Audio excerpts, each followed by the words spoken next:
Well, it's great to have the Senior Vice President of Scouting and Player Development, Jason McLeod, not only in the booth now, but visiting us here in Tennessee. And I'm sure you're enjoying the weather despite today's awful thunderstorm. That ball fouled back and it hit the home plate umpire, Jimmy Hollingsworth, and comes stumbling out of the box. I think he's going to be all right. Strike one on the foul.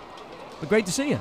Oh, it's great to be here. You know, once you get out of the draft, you're ready to kind of decompress a little bit. And I always like to hit one of our minor league clubs right afterwards, get out, see our organization again. I haven't seen most of these guys since spring training, and also just kind of relax from the stress and pressures of the draft. Well, I thought the Cubs addressed a lot of needs in this year's draft. You got 2 catchers in the first 3 picks, although one guy plays outfield and catcher. And then you got a lot of pitching. You did the rest of the first 12 picks were arms, and they needed that. Yeah, you know, we've all 3 years we've said we want to build up the pitching. We've tried to hit it hard in volume through the draft. Theo and Jed, with all the trades they've made, have always tried to get as much pitching back as they can. But we've also taken who we felt was the best player all 3 years where we picked. And so you look, for 3 drafts now we've gone with a position player, and then we've gone volume pitching, in those top 10 rounds as well. Tied at 2 in the 5th inning, and Schlehuber's going to step back in after the home plate umpire had to shake off a foul ball that hit him. Schlehuber fouled out his first time up to Geiger, the first baseman. And here's Lewson's pitch, and that's just off the plate. 1 ball and 1 strike. Well, how stressful is the draft? I mean, I've heard that you get in that war room, and do you like it when scouts or whoever else is involved really make a strong case for a guy, or is it more like, you already have an idea of what you want as the pitch is fouled back for strike 2, and it's maybe not as frantic and chaotic, it's more just like, hey, here's what we're going to do. How does that work?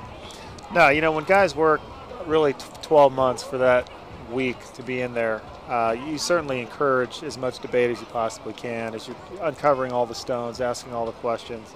And there are a lot of times where it's going to get somewhat heated because guys start to take things a little more personally than maybe they should. Right. But at the same time, when you've had a scout on the road and your area scouts, your cross-checkers are gone as much as they are, they're writing reports, they're putting in all the miles. You don't want someone to come in there and just go with the flow. You want them to give their opinion. That's why you're paying them. 2-2 pitch is hitting the air towards deep center, ranging back is high. Now he'll just slow up a touch, but still heading towards the center field fence, reach up and make the catch.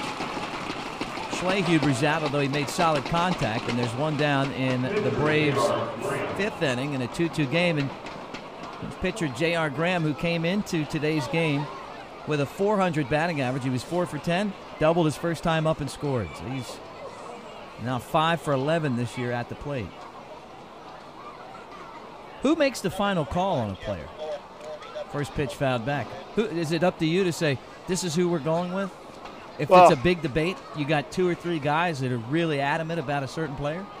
Well, I like to say we all work for Theo Epstein, so ultimately if Theo wants a certain player, it's going to be that player. But in all seriousness, he puts us in these roles for a reason. He trusts what I do. Certainly I trust what Matt Dory does as our scouting director and the staff. But more than anything, it's our process that's involved and how thorough we are in the evaluations and the background. And Matt Dory does a wonderful job on a day-to-day basis running the staff. We have very talented scouts. Of course, Tim Wilkin is still with us. Oh, yeah. And Sam Hughes and guys that have been doing it for a long time. So with all of their evaluations and the way Matt runs the staff day to day, and then obviously Theo trusting us to do our work. Graham takes a fastball. It's called strike 3, and you can tell Lewson pitched him a lot different this time around as he strikes out Graham looking, and there's 2 down in the Braves' 5th inning. Back to the top of the lineup in a 2-2 game. And Gustavo Nunez, the switch hitter, will bat left-handed against Lewson. Struck out and lined out to short. Yeah, you got a great staff around you, and then you and Theo and Jed, you guys have kind of come up together, known as the Big Three. But when they hired Theo, and he turned around and went with the guys that he trusted the most, and so you guys have been through this many times. Yeah, and it gives you, we know how each other ticks, somewhat, and at the same time you build up that trust over years, of decision making, and there have been a lot of times where Theo and I have gone at it in draft rooms past. And at the end of the day, you know, like I said, he has us there for a reason, and he's going to trust me so long as the argument is thorough and it's backed up with more than just a gut feel. Nunez swings and clubs one right through the legs of the pitcher. It rolls past second base and into the center field grass. A 2-out single. Michael Jones will bat. He walked his last time up in the third and popped out to the second baseman in the first. Tied at 2. Jason McLeod, the Senior VP of Scouting and Player Development, our guest. We're talking about this year's draft and just basically how the draft works. Well, the Cubs, they signed their very first pick early this year, and that gives you a lot of stability as far as signing some other players.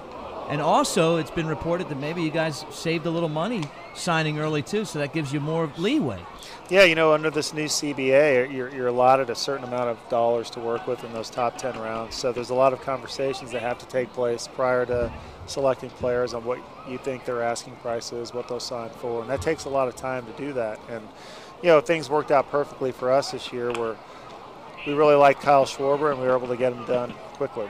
There's a roller to the glove side of the second baseman, Valdez. He'll shuffle over, scoop it up, a little scratch grab as he throws to first, takes care of Jones. And that's it. Jason, you got to stick around with us. Absolutely. All right. Be back in the bottom of the fifth inning. It's still tied up here at Smokies Park. The Braves 2 and the Smokies 2. Well, coming up on Sunday, it is a Father's Day catch on the field. We got a ticket special brought to you by U.S. Sailor. That's 4 tickets, 4 meal vouchers, 4 Kids Zone wristbands, all for $48. It's also Superhero Day here at Smokies Park. And by the way, the next time you're here, make sure you look out for Cheddar Pizza. That's the official pizza of the Tennessee Smokies. So you can find those cheese and pepperoni pan pizzas all throughout the ballpark's concourse. 2 game, and Jeudy Valdez 0 for 1, grounded to third in the second inning at the plate. The Mississippi Braves have a lot to play for. Their elimination number is 1. They trail the Mobile Bay Bears with 3 games left in the first half by 3 games. Taylor Davis looks like he's going to pinch hit. He's on deck with a bat. That would end Lewson's night as the first offering's in there for a strike and then back to the top of the lineup. And again, joined by Jason McLeod. He's the Senior Vice President of Scouting and Player Development for the Cubs. A lot of things to be excited about with this Cubs farm system as the pitch is fouled off, strike 2. And I told this story a couple of days ago. The Smokies had a lot of success. They've since 2007, they've had the most success in that range since they've been in, you know, affiliated baseball as far as winning goes. And you guys came in, and I remember the meeting and said, we're going to get you some good players. And you thinking, well, we've won. And then I see Baez, and then I see Bryant, and I see these guys, and I'm like, wow, this is incredible. You have a lot of good players, but there's some premier guys that we'll be talking about around here for a long time. Yeah, this is what you envision, I'm sure, right? Yeah, you know, when you really hit on guys that you feel like have a chance to be impact and somewhat special, when Javi comes through last year and what Kris is doing this year, but also, you know, it's about trying to create that wave of talent. So the Alcantara's who were here last year, right, and you know, Villanueva, who still has a chance to be a pretty good player, and now you've got Almora coming behind him, and some of the guys that we have at the A-ball levels. Yeah, that's what you shoot for are those waves, and I know it's what, you know, we all talk about a lot. And now with all the volume of pitching that we have, you know, we need that to catch up to where our position player group is right now. But we feel confident with the volume and the depth that we've built up that those guys now are going to catch up, and some of those kids you see in Daytona and King County will be here in the next year or two and provide some more impact on the mound as well. It's been fun to watch. Valdez strikes out on a 2-2 pitch, and the Smokies will go to the bench, and Taylor Davis will pinch hit. He's batting .289 on the year with 9 runs batted in. He's been fun to watch. There's been a lot of guys that have really been entertaining. But I'm going to ask you this first question off of Twitter, at Broadcaster Mick. I said if someone wanted to ask Jason a question, we would do that. We'd pick one as the pitch is low for a ball. And Rob Wilder wants to know, how much longer is Bryant going to be in Double-A? You knew it was coming. You want to put him right in the big leagues tomorrow. Well, Rob, we've gotten that question quite a bit from Chicago to Seattle to all over the place. There's a strike. It's 1-1. Yeah, it's obviously Kris is just doing some special things right now. But one thing that we always go back to from an organizational standpoint is that that player plan that we talk about a lot. And he does have some things that he's working on still. And the great thing about Kris is he knows that. He's so humble. He knows when he gets to the major leagues that he wants to be a special player. And in order to do that, whether it's the approach, even with the year he's having, we're seeing some swings and misses. And what is it? Is it a zone? Is it what he's looking for? So those are things he's working on. And then on the defensive side of the game, it's still determined to be seen where he ends up, when that time comes. But he's doing everything to prove that he can stick and play at third base. We also understand that we feel confident he's really athletic and could move to a corner outfield. And that's something that we haven't discussed yet in terms of when that might happen. Right. Well, I saw him play left field a couple sim games, and I'm going to tell you that the guy takes good routes, and he's got a great first step, and his arm is incredible. And Pete Rose made the All-Star team, 19 times at 5 different positions. The baseball, you just don't stay in one spot a whole lot. Your team, it helps him if you could play 5 or 6 different places, and he can. Well, if Kris ends up making that many All-Star teams, I'll just retire right now. 3-2's outside to Davis. He draws a walk. Smokies have the go-ahead man on base. We're tied at 2 in the bottom of the 5th with 1 out, and Jae-Hoon Ha doubled in the 3rd inning, singled in the 1st, a 2-hit game for Ha at the plate. He's a fan favorite here, Ha.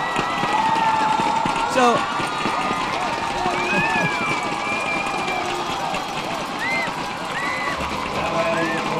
they'd love to see Ha get on the roll. They really would.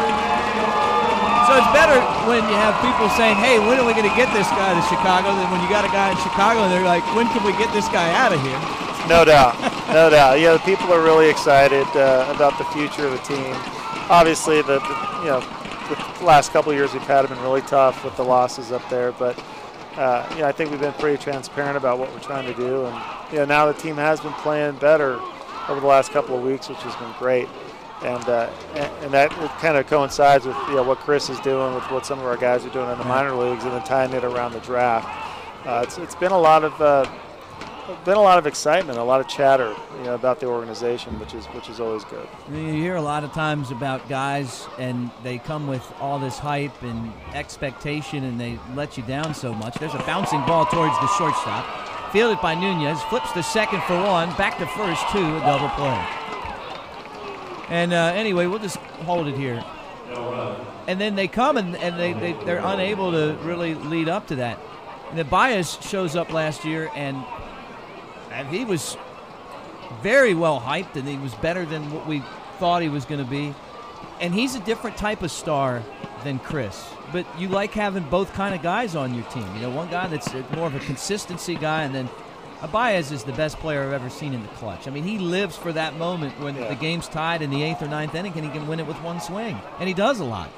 Yeah, and Javi's a guy that I think, even with his struggles this year, if you put him up in the 9th inning against Jonathan Papelbon, he's going to just thrive for that moment, and he wants it.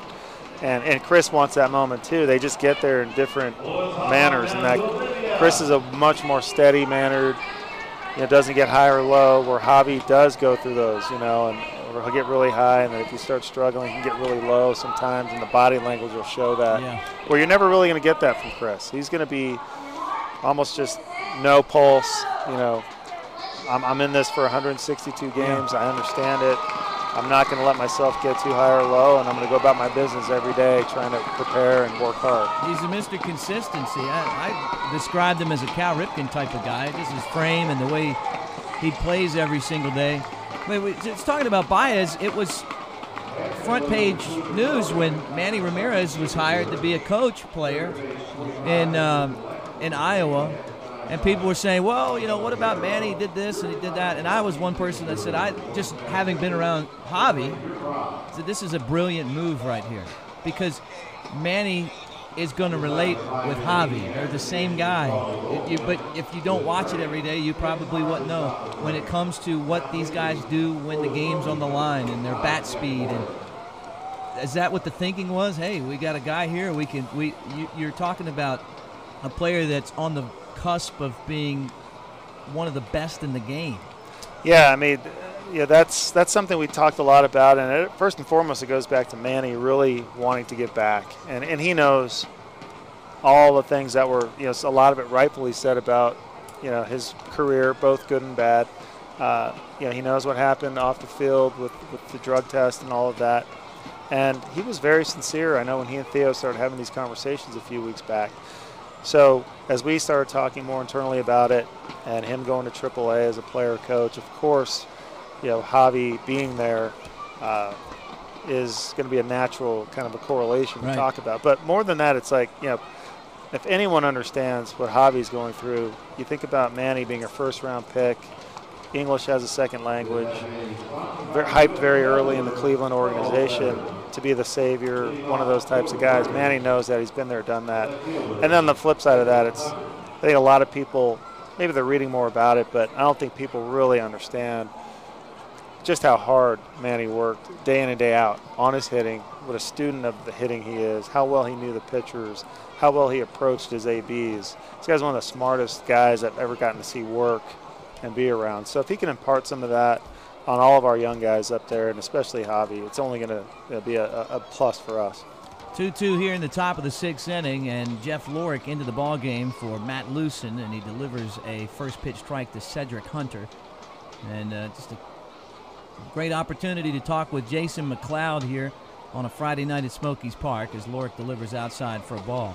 Well, the other thing, too, is that you guys are trying to break the other curse in baseball. I mean, if you believe in that stuff, I can tell you this, that the Cubs have never won a World Series since they've been at Wrigley Field. That gives you an idea of how long as that pitch is swung on and fouled away. And they're celebrating year 100 there. So yeah, it's been a long time. They haven't been to the World Series since they lost in 7 games to the Tigers in 1945. But you dealt with the same things, and Theo and Jed as well, when you guys were in Boston, and the curse of the Bambino, and the Red Sox will never win another World Series. And this is different because you're really having to build this infrastructure from the ground up as far as players, and even Tom Ricketts and his group doing the same thing with the field and the stadium at the same time. It's a huge undertaking, but they're starting to show some of those things that you want to see, and there's a light at the end of this tunnel. Yeah, like you were saying, it is. You hit it right on the head. It's a huge undertaking. What we tell our guys, all the players, and it's really resonated into the business side as well. It's wow, do we really understand this incredible opportunity we have? It's the greatest challenge in the history of North American sports, how long it's been. And you guys have the chance to do something so special will even be, as hard as, I can't believe I'm about to say it because I was there in 2004 when we won there, and just seeing what it did to a whole region of a country and then a Red Sox nation. I mean, this is going to be over 20, probably 20 years past that. Wow. And the great opportunity to be here at this time and place where we feel like our business side and our baseball side are really coming together at the same time when we get this ballpark, get the renovations done, we get the new TV deals, we get our revenue coming in on that side of things, just as our player development side, our major league side is getting the talent up there. It's just bubbling under the surface.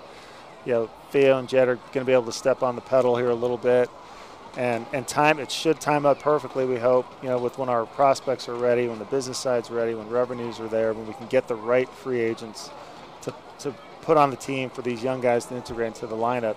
It should make for some exciting times in the next couple of years. Hunter with his third hit, a single through the middle, and here's Lohman waiting lefty to lefty, and the first pitch from Lorick, high ball 1. Tied at 2 in the 6th inning. Jason McLeod's our guest. He's the Senior Vice President of Scouting and Player Development for the Chicago Cubs, and in town for just a couple days. Senior Vice President of Scouting and Player Development, Jason McLeod. We got him for 3 more outs up here in the top of the 6th inning in a 2-2 game. The M-Braves with a runner at second base, so that was a double play attempt. Soto threw to second. Valdez's relay back to first ended up in the dugout. And Lohman reaches on a fielder's choice and moves to second on an error. Now, before we were so rudely interrupted by these technical issues, we were talking about the fact that the Cubs right now are in the middle of this rebuild project, and you got so many good talented players that they're ranked in the top 5 as far as player development part goes, talent in the minor league systems. And Javier Baez and Kris Bryant are your top 2 prospects. They're 2 of the top 10 in all of baseball. You got 8 guys in the top 100. Yeah, it makes for some exciting times. It makes you feel good as an organization. But the game's humbling too, and we've all seen prospects not become what you were hoping they would be in AA and AAA. And even you look at this year with the injuries to Jorge Soler has not been able to play much. Albert's going through his first struggles of sorts down in Daytona, and for him, which means he's hitting 250 or 260 or whatever that is. And playing at perfect defense in center field. Exactly. Taking great routes. And so as exciting as it is, and as we all get to watch Kris, you've got the fact that you have an entire organization of players that that you're counting on, and especially those top or upper level prospects, and you live and die every night with those box scores, and talking to the coaching staffs and reading the game reports and talking to the rovers that come through and what we're working on. So it keeps you humble for sure. And you guys have done a lot too since taking over technically to get this organization more advanced with the video and the different scouting options that are available and all that kind of stuff. Tell us about that. Yeah, I think from the time we all came on board, we talked to Tom about what we felt we needed from an infrastructure standpoint to become the organization that we want to be, and one that moving into the future, where are some of the areas we can be a little more innovative, be creative. And he and the family have been nothing but supportive. They love when we come to them with ideas of how we think we can get better. So, from a player development standpoint, we did a lot more with some software programs and how players train off the field. A lot of things, medically that we revamped. Obviously, the crown jewel is the facility in Mesa. Just giving our players every possible opportunity to better themselves and their careers on and off the field, mentally, physically, what we do with them fundamentally on the field every day. And from the videos to nutrition, it's just been a complete, overhaul of how we feel. We can be a Tier 1 organization and it helps us in the draft when we take players and we can present this to them and say, this is going to be their player plan, and this is what we have in place to help them in their careers. That ball popped up into the twilight sky, wide of the first base bag in foul ground. Geiger over, and he'll make the catch. Barrett Kleinknecht is the second out of the inning, and Jeff Lorick is an out away from keeping Mississippi off the board. Tied at 2 in the top of the 6th inning, and Kyle Kubica will bat, another lefty for Lorick. And at second base, Seth Lohman represents the game's go-ahead run. Well, it was great when I got the idea early in spring training that the contract was going to be extended between the Smokies and the Cubs. That was good for me because, look, I get to work for both of you guys, so it makes it easier. Great. And then when you came here and officially announced it, our fans were really excited, and our organization excited about that as well. And we were talking off the air about Randy Boyd, the Smokies owner, and then the chairman, Tom Ricketts. And those guys are a lot alike. It's really ironic. Two really good guys. Yeah, when you said that, I was like, wow, you're right, because just seem to be two genuine fans of baseball. Yeah. They don't come across as businessmen that own a team. They come across as people who want to be here, enjoy the experience, provide for the fans, make it as fan-friendly and welcoming as they can. And they're real people, too. And real. That's what I got out of it. When, Randy came and sat with me last night, and he's just sitting there talking baseball. He's asking me, hey, do you have any, not ideas, but do you see anything that we could be better at? Yeah. And it just was so genuine and humble about it. And so I said a couple of things to him. And he goes, gosh, I never thought about that. That'd be great. And that's easy to do. We're going to get that done. Yeah. And then seeing the excitement on his face when he's talking about the new deck going out there in left field, there is a lot of similarities between he and Tom, who, as you know, every home game that he doesn't miss a game. No. And he walks, I think, 6 innings. He'll spend just taking baseballs to the crowd at Wrigley, introducing himself to fans, and getting their feedback, and just someone who really cares. There's a chopper to the second baseman, Valdez. He fields chest level, throws to first, side, retire. Well, Jason, I appreciate you taking time for us. It's always great to see you, and we're excited about the direction that the Cubs are going, and looking forward to being there maybe when that curse is broken. No doubt. We'll invite everyone up for that one, and it's great being on with you too. Thanks for having me. That's Jason McLeod, the Senior Vice President of Scouting and Player Development for the Chicago Cubs.